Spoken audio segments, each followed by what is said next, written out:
What's up, everybody? Welcome to a special Pete's Basement show. Ramon and I are going to talk Locke and Key in a very spoiler-ridden review. So if you haven't seen the show, you probably shouldn't be watching this, and you haven't read the series. If you haven't read the series, shame on you. Because Ramon's been talking about it for almost 10 years, and I've been talking about it for at least 4 or 5 by now. Yep.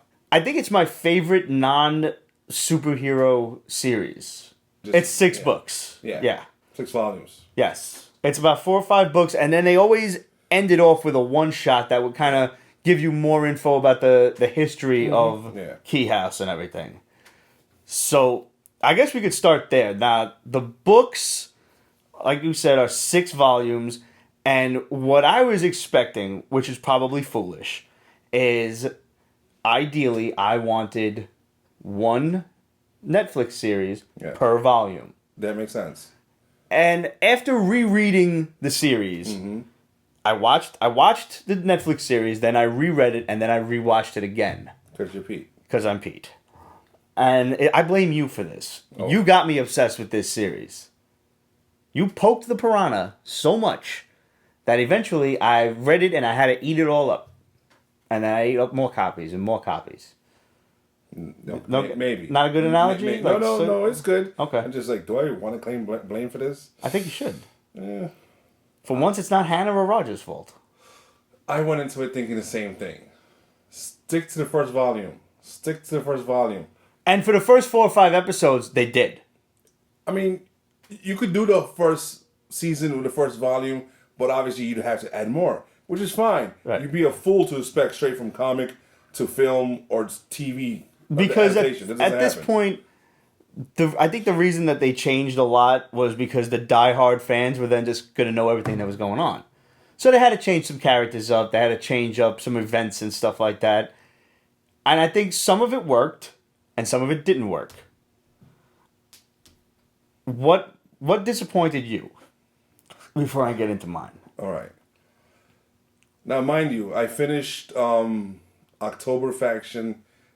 Actually, I finished V-Wars, and then October Faction, and then I went to this. So I kind of angry saw this. Like I angry read. To be fair. Okay. I saw this with a grudge. Like, if I get something else that even comes off a bit CW-ish, I'll be pissed. I did warn you ahead of time that the show got very CW in the later episodes. I noticed it early on. There was a huge amount of use of music to dictate the scenes. Yes. Certain characters were extra. It was like, oh my god, I'm getting a headache. Stop it. This was...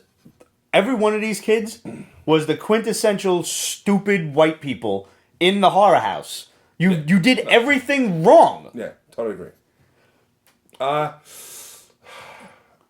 It was just... Alright, the mom wasn't in AA. They did that shit because it's like a nice thing to do. What's wrong with the mom having a... Well, now remember, the mom only... Like, she had stopped drinking in the show. In the book, she took it up immediately. Yeah. Well, she was... I don't think she ever stopped in the book. She was... No, she was... in the first volume, it's not mentioned at all anything about AA. She drinks, but obviously because of the really messed up stuff that happened to her, that didn't happen to the book. That did not happen in the show. She drinks a bit more to make the voices stop. Understandably, if she was snorting lines, I'd understand too. Because... I mean, we could clue people in. There were major departures in the attack on the Locke family in the book versus the show.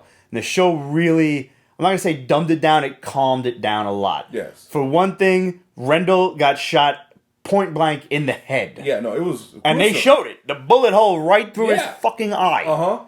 And meanwhile, the mother was getting raped by the guy's accomplice. Yes. And there was 2 of them. There were. There were not 2 of them in the show. It was only Sam.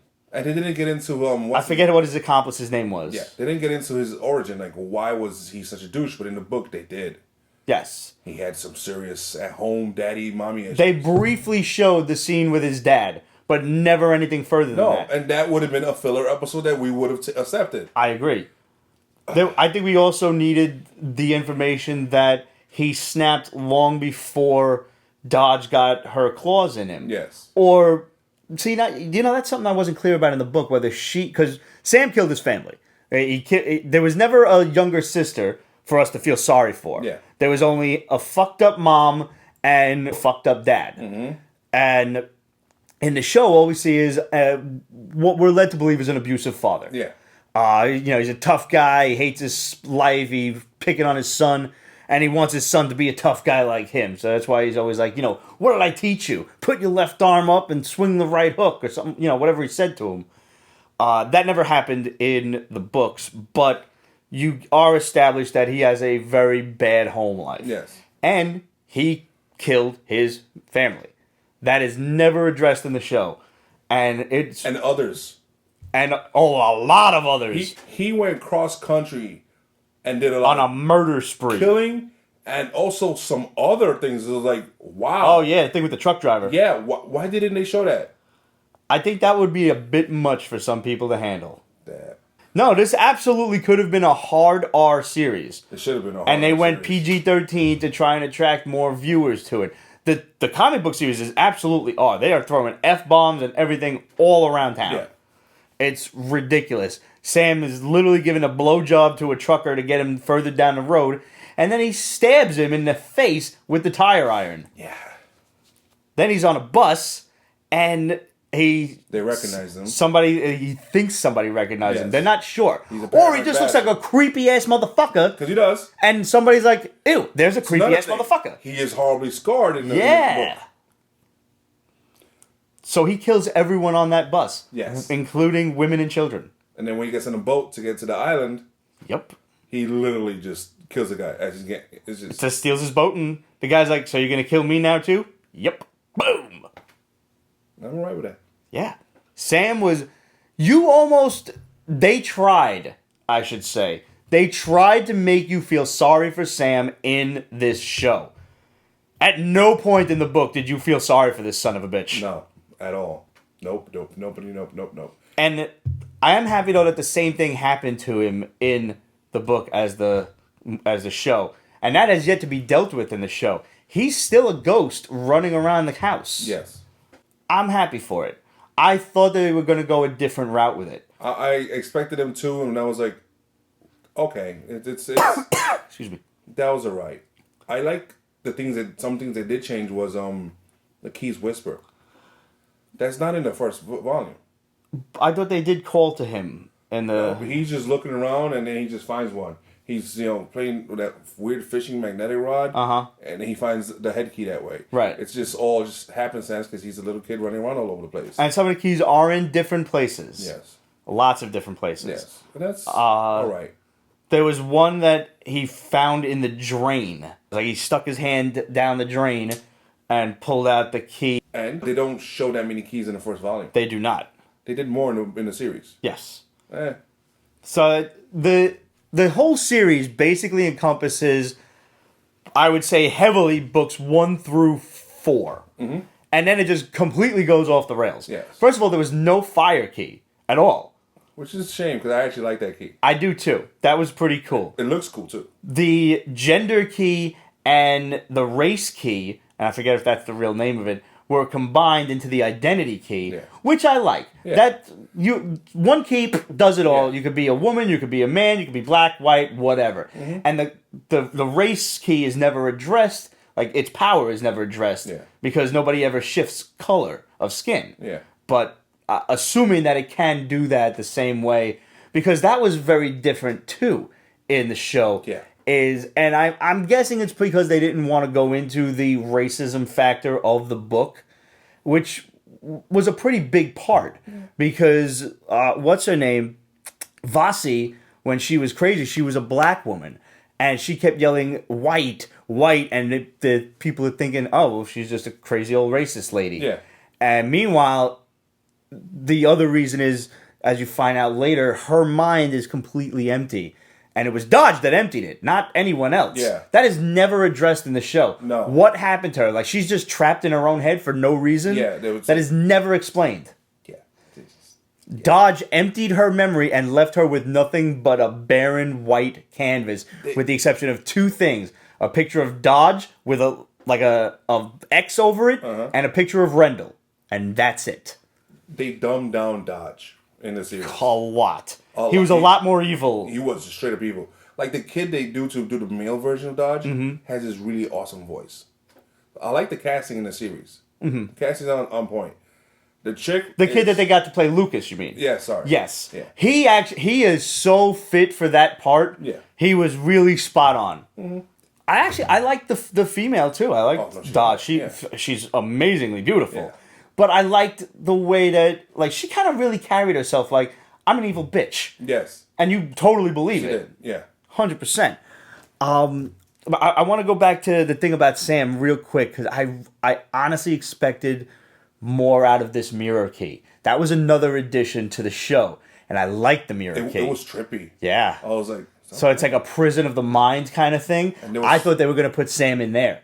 Ooh. Hell, I thought they were going to put Dodge in there and trap her that way, which would have been a departure from the book, but still. And it would have been interesting because she already knew about it. Yeah. Oh, Duncan's character. Yes. First of all, Iceman. That's one. That's where I remember him. Wasn't he Jimmy Olsen or something else? In Smallville, yes. There you go. Yes.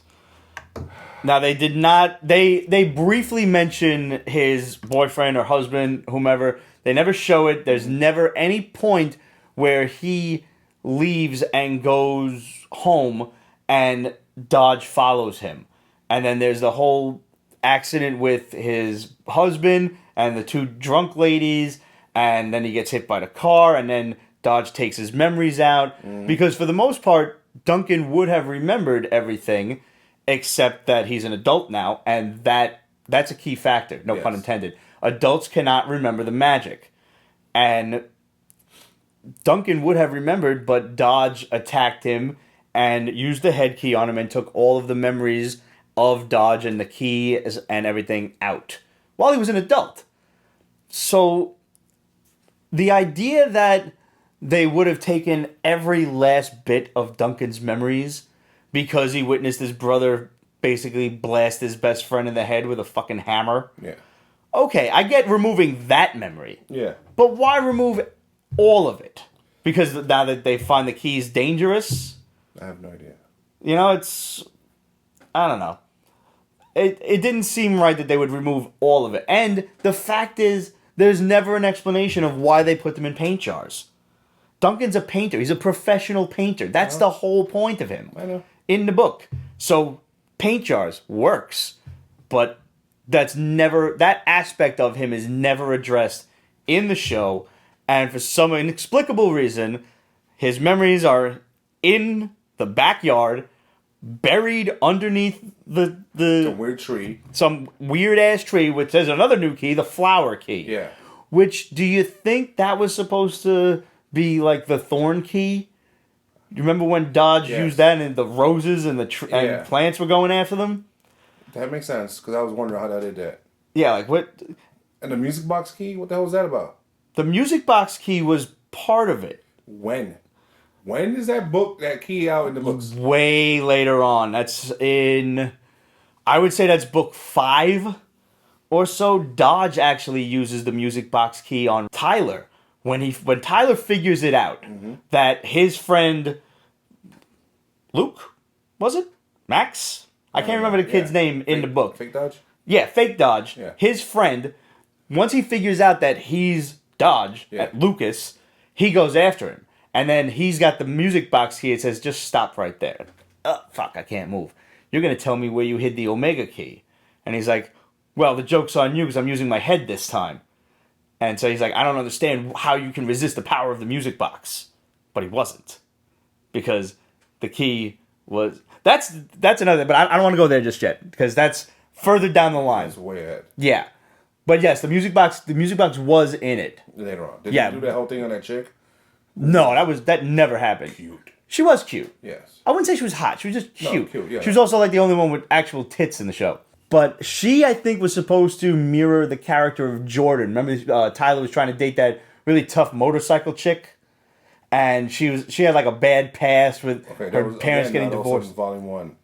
So they just picked and brought it from the whole with series. Just pieces and pieces and put it all together into some sort of jumble of new characters that mirrored other characters like Scott with one T, which they make a point of to say in the book, and then they briefly joke about it in the show when he comes to the door after they get attacked in their home by Sam, and then he comes to visit Kinsey, and he's like, "Oh yeah, your mom let me in. She called me Scott with one T."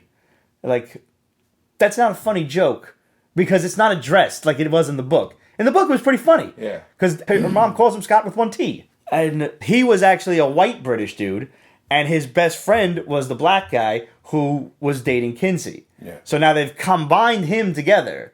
And then we have Gabe, who in a very passing line, I didn't pick up on this, but when they first introduced Gabe, and he's in the lobster costume, he comes out, "Oh yeah, this is Gabe. He's new to Matheson too." Never picked up on it until later on. That was actually a surprise for me. Okay. Now, I want to make sure that I'm saying I did not dislike the TV series. I did enjoy it, but I was expecting so much more, so much different shit out of it. And like picking and prodding things, I see what they still have left over versus, here's what they chose to use so far. And the stuff that they have left over is still pretty significant. Yeah. There's the animal key we haven't used yet. There's the giant key, which would be pretty cool. It would be cool to do. I was hoping for more out of the shadows. Remember how horrifying they looked in the comics? Yeah. And they were just little shadows on the wall in this. And that's another thing. The Crown of Shadows, what a disappointing hiding spot in the show. It was in the rafters. Come on, Rendell. I expected better of you. Remember in the comics, it was behind the secret door in the fireplace that literally went down into like this crypt of shadows that was all lit by candles, and it's on an altar. Like, in the comics, you knew what the fuck is this thing. Holy shit. Yeah, they could have done more with the house itself. Yes. More secret passages. Show me more than just a room in the basement where they all used to chill and play ping pong. Yeah. I don't want to say this series was rushed, but it's like some of the decisions they made that I find myself questioning. I wanted to see more with the Crown of Shadows. Yes, definitely. I wanted to see a better hiding place for it. I wanted to see more... What's the word? Not respect. More ambiance, more je ne sais quoi, so to speak. I wanted that crown to really hit you like, what the hell is this thing? The way Ellie took it's like, oh, here it is, in the bag. Probably didn't have it in the budget. I guess. I mean, let's be real, the budget wasn't big. It probably wasn't. Yeah. I mean, graphics-wise, they did what they could with it. If they would have just stuck to volume 1, the budget would have been more than adequate. Even if you wanted to go 2 or 3 volumes in, let's say, I'm sure there is enough of antagonism going on that you did not have to wrap this up like you did. Right. But now the series still has not gotten signed for a second season that I know of. Wow. As of this recording, there's no second season yet. So that was a big thing I was afraid of, was that they don't know if they're going to get a second season. There's no contract out right now, so they had to wrap it up. And that was what I was worried about. I was like, they're going to fucking push everything together. And, there were so many little differences, so many things that they didn't go into, like Dodge possessing Bodhi's body, like way later on in the book. And Bodhi becoming the ghost and having Rufus being the only one who could hear him. We never addressed the fact that Rufus can hear the ghosts in the house. And there's just so much more to this series. One of the things... What? It's the Stephen King curse. They take one of the books and change it up. Yeah. Yeah. And I mean, every now and then you get lucky, like with The Mist, where the ending was better than Stephen King's. Okay. More fucked up, if you can imagine that. Wow. Yeah. To the point where Stephen King actually saw the ending to the movie and he's like, oh, wish I'd thought of that. Did you ever see The Mist? Nope. Good flick. Tom Jane. Okay. Wasn't there an older one? Well, that's The Fog. That's The Fog. Yeah. Celebrating its 40th anniversary this year. Did they do a remake of The Fog? We don't speak of that. Okay. Wow. Another thing that was very, very different was the head key. And now you want to talk budgeting restraints. in the comics, the head literally flip-topped open, and you could look inside of it. And I was really looking forward to that scene of like his brothers and sisters like looking into his head, but instead you get a doorway of some sort into their mind. Which was okay. It was fine. It was fine for me. I wanted the flopped open head, but I accepted the whole door thing. It was nice. I would have. I don't see why you couldn't do both. Boop, and then door. It's kind of harder to like in a comic book, you have a head and the next page is a huge big panel of the head bigger. Right. So it's easy to take things in and out. In a TV screen, it's, I don't know, I guess budget-wise, it's you could even do something to the effect of, like, okay, I heard about this on a making of the X-Men cartoon, okay, for example, where one of the biggest pains in the ass for the animators was drawing the characters running. So instead of actually showing them going somewhere, one of the characters, let's say Scott, probably would say, all right, X-Men to the Blackbird. And then it would flip, and they'd be in the Blackbird. So there's no actual walking or running or moving toward it. So it could have been something like they could have looked in, let's say Bodhi. They could have looked into Bodhi's head, and they're like, what even is this? And he's like, come on, take a closer look. Come with me. And boom, flash the scene. Hard cut, right to the next scene. And now they're inside. How did we get here? I don't know. It doesn't need to be explained. You can just flip it around. Okay. Why wasn't I directing this shit? That's what I want to know. You got the visuals for the head, right? Like, you know, you could have that whole mall or whatever, or Bodhi's little playground and everything, with Spyro in the background. That's cute. Yeah. So that worked, but I was, again, wanting more out of that. There was no explanation with Erin Voss of why she just flipped the fuck out. She was Rendells' girlfriend, and they devised a plan to hide the Omega Key in Rendells' head. That was factual. Yeah. And for some reason, she like hid all that information in the show. She hid that information in her own head on VHS tapes, and for whatever reason, her, you know, mind self was still locked in there. No reason. Nothing applied to that. They didn't kill her in the series, did you? They did not kill her. So no. Season 2. Yeah, I know. That's the thing is there's so much more exposition that needs to happen. Yeah. They never even mentioned, they've passed by it once, the grandfather clock. There is no history of Keyhouse to be had in this show. And, you know, there's a lot of stuff mentioned about the keys and why can't adults remember the magic. Yeah. That was a later edition in one of the one-shots that was included in the graphic novels. What they could have done is use great-great-great-great-grandpa Locke in the graveyard to answer a lot of crap. Right. You visited him once and never came back to it. Like, you think Tyler and what's-her-name would have gone back in ghost form and have a good sit-down and talk with him. Yeah. You know, have a good flashback of what happened in the old days and where the keys come from. How about you tell us about some shit? Yeah, come on, Gramps. That could have been easily an episode or two. Without a doubt.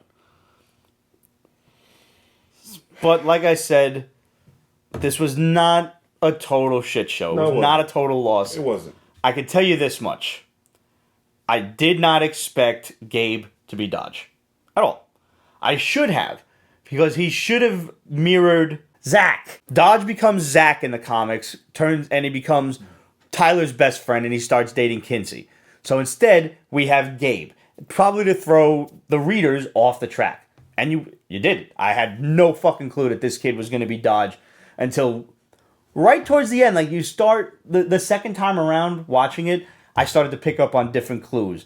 When he was entirely too involved in the situation with the keys and asking questions about them. Just the way Zach did in the comics. But I knew Zach was Dodge in the comics. I had that omniscient reader's view because I get to see everything. Yeah. In the show, I didn't. So when he asks about the Omega door, he's like, do you think there's like a key that opens it? I didn't even pick up on that. So that was pretty cool to me. That was cool when it happens. Yeah, it's nice to actually be surprised. And I understand why they did that because, yeah, then it wouldn't have been nearly as fun for me if I knew everything that was going to be happening. Now, one thing about the comics that I felt fell short was, and you said this, the Omega door was not the only one down there. There were 11 other doors leading up to it. None of that is ever addressed in the books or the show. I think that was a budget thing. Because the Omega door is awesome looking. The Omega door looks great. The cave is impressive. Pretty cool, yeah. But it's like... But even in the comic, they never said, what the fuck did the other 11 doors do? Yeah. What are they there for? Are they just storage? And then you've got the fucked up door? I would have liked to see Okay, this is the Lovecraftian in me.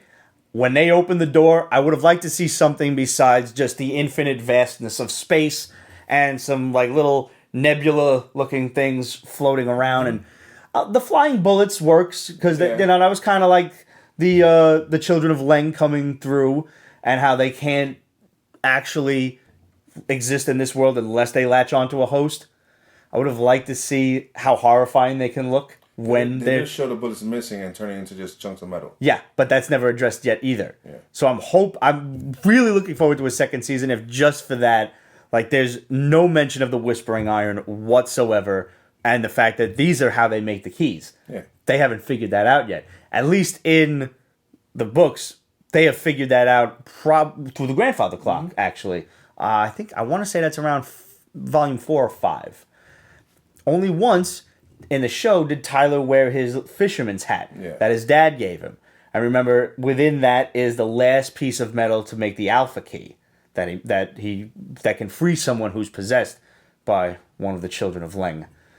So one of the major things that changed in this was there is not as much Lovecraftian horror, which I was a little upset about, and that apparently was Joe Hill's choice. I think they should have left it, because I would have liked to see more Lovecraftian horror involved in this. I would have liked to see, tentacles and shit and eyes everywhere. Make that shit horrifying when they open that door. Yeah, you would. I did. Now, on a final note, something I liked better than the book. A lot better. What's that? Ellie's death scene. I did not expect her to be Dodge at the end. Even though, again, I should have. This is why, I watch things at face value, and I don't, I'm not trying to solve the mystery. Wait, you didn't expect her to be Dodge? No, and I should have. She wasn't Dodge. But she was in the shape of Dodge. Yeah, okay. That's what I'm saying, yeah. So, no, I didn't mean that she was secretly Dodge. No.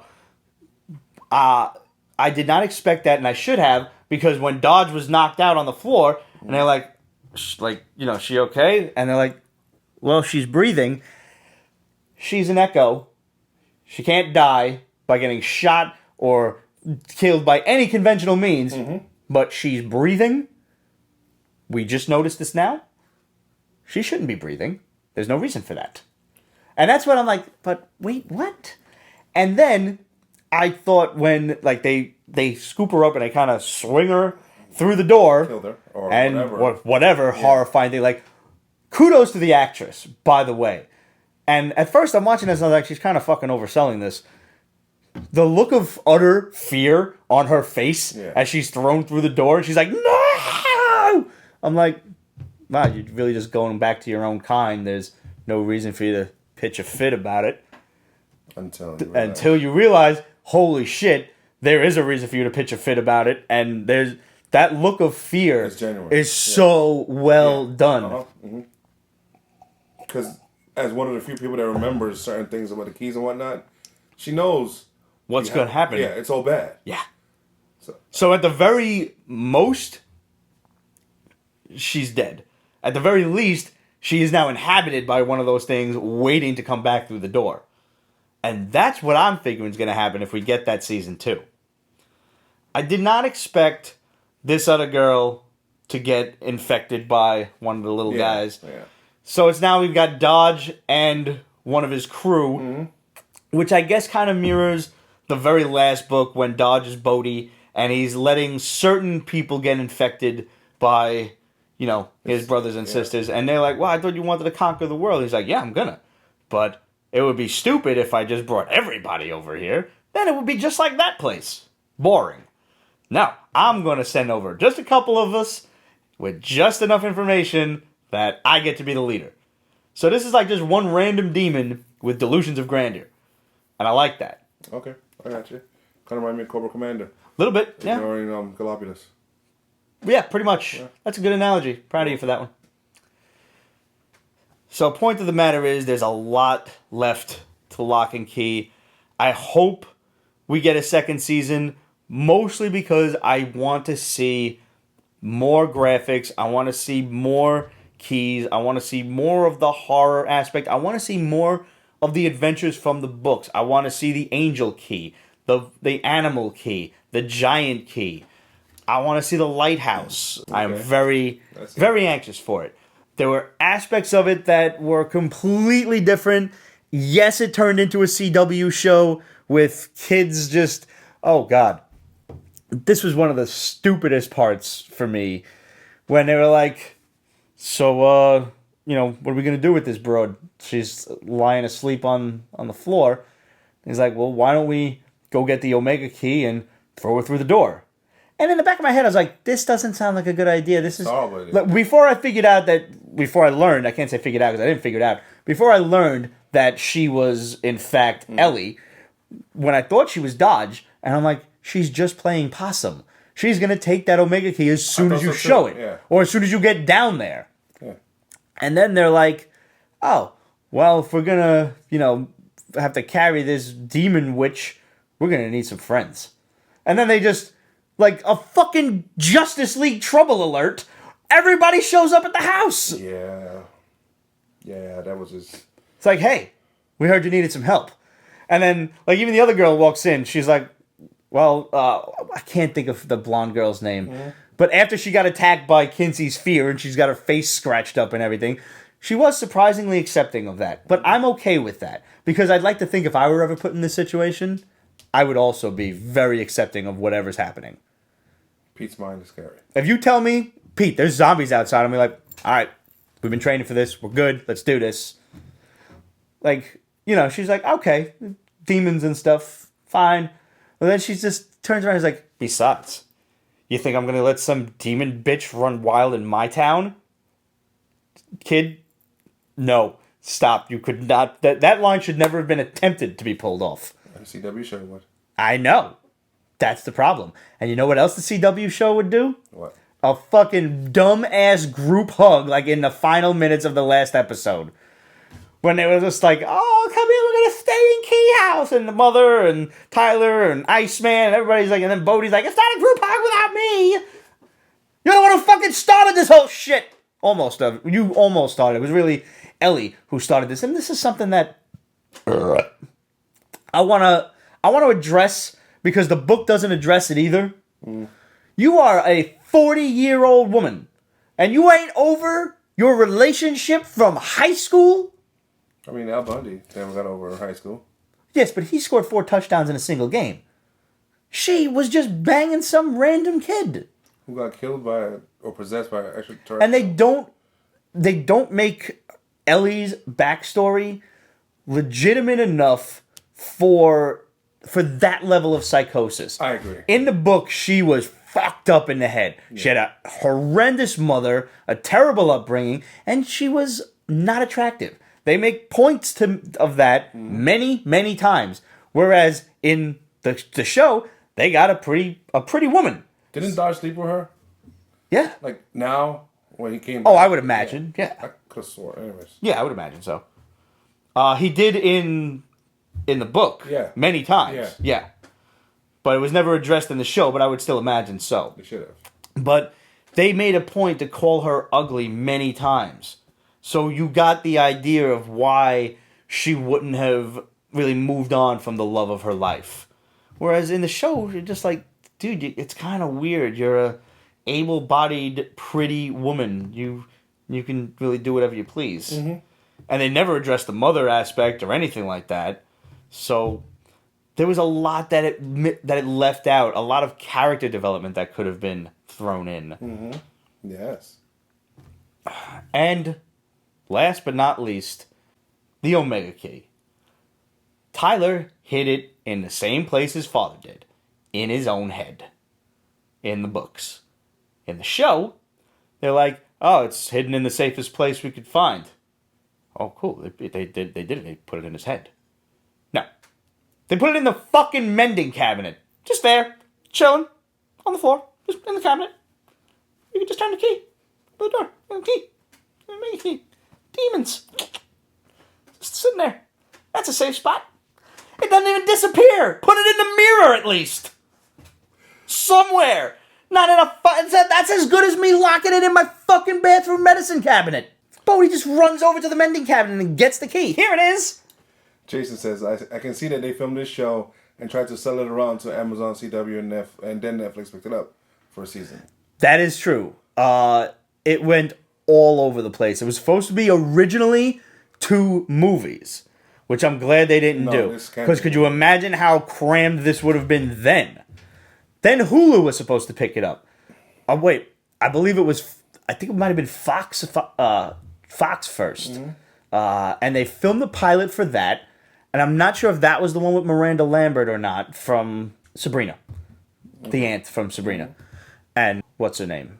From Lord of the Rings. Eowyn. So I'm not sure if that was the one she was in, but Fox didn't pick it up. Then it went to Hulu.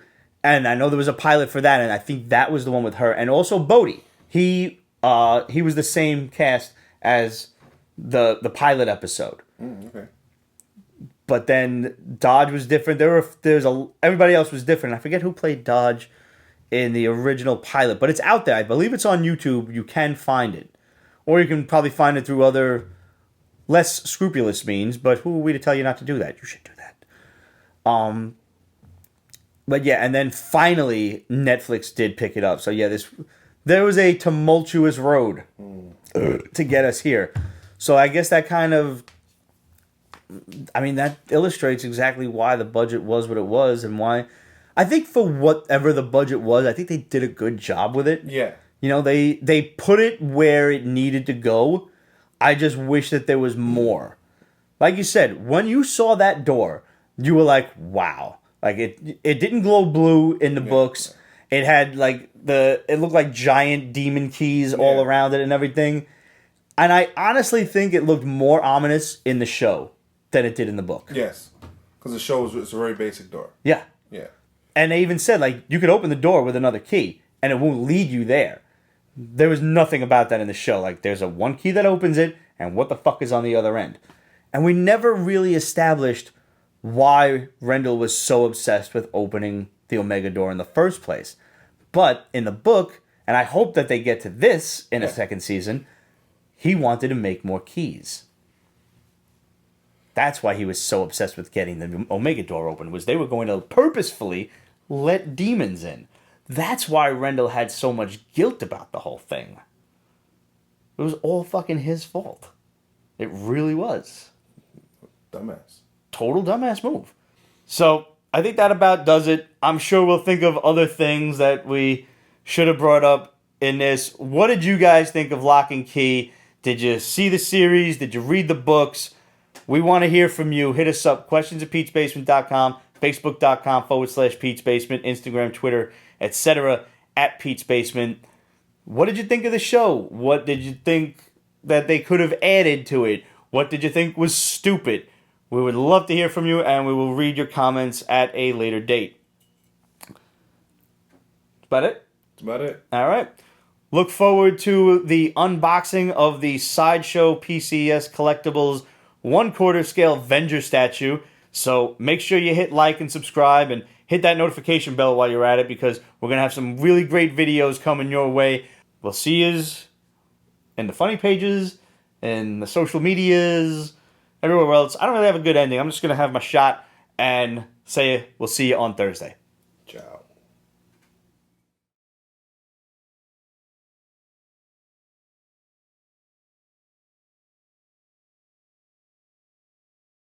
Peach Basement is copyrighted 2020. Ripped Productions.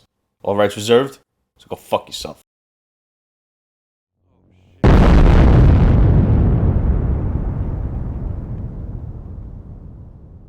I forgot what we were going to do with this thing.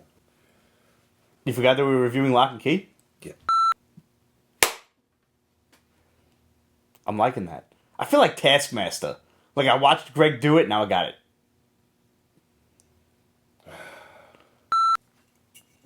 You went too deep. Dude, I did. And this is, again, your fault. You got me into this series. So I was just sitting there like dick in hand, like fucking key. What the fuck is this?